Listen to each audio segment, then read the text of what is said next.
Hi යාළුවනේ. අද මම හදන්න යන්නේ රසම රස ලේසියෙන් හදාගන්න පුළුවන් රොටියක්. උයන්න කම්මැලි ඔයාට ඩිනර් එකට හරි පෝෂදායී ස්නැක් එකක් විදිහට හරි හදාගන්න පුළුවන්. එන්නකෝ මං කියලා දෙන්න කොහොමද හදන්නේ කියලා. මුලින්ම ඕනේ අල ටිකක්. ඒකට මම සාමාන්‍ය ප්‍රමාණයේ අලගෙඩි 3ක් ගත්තා.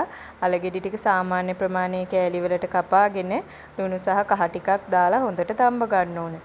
තම්බගත්ත අල ටික හොඳට පොඩි කරගන්න ඕන. පොඩි කරගත්ත අල ටිකට පොඩිවට කපාගත්ත ලූණු ගෙඩියක්, පොඩිවට කපාගත්ත සුදු ලූණු බික් කිහිපයක් එකතු කරගන්න.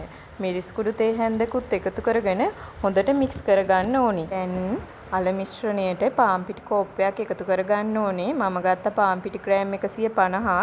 දැන් වතුර ටික ටික දාලා බැටර් එකක් හදාගන්න ඕනේ.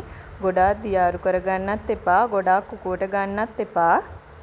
සාමාන්‍ය ප්‍රමාණයේ උකුවට බැටර් එක එන්න ඕනේ. දැන් ඔයාලා රසායනයකට ලුණු එකතු කරගන්න. ලුණු එකතු කරගෙන හොඳට මික්ස් කරගන්න. ඊට පස්සේ එකට පොඩිවට කපාගත්ත කොත්තමල්ලි කොළ ටිකක්, පොඩිවට කපාගත්ත ලුණු කොළ ටිකක් එකතු කරගන්න.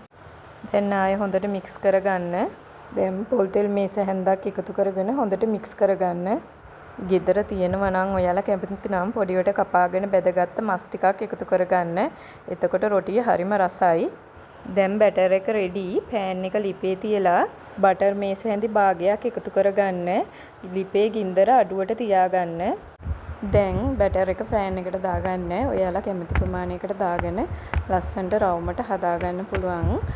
රොටිය අපි පුච්ච ගන්න ඕනේ අඩු ගින්දරේ.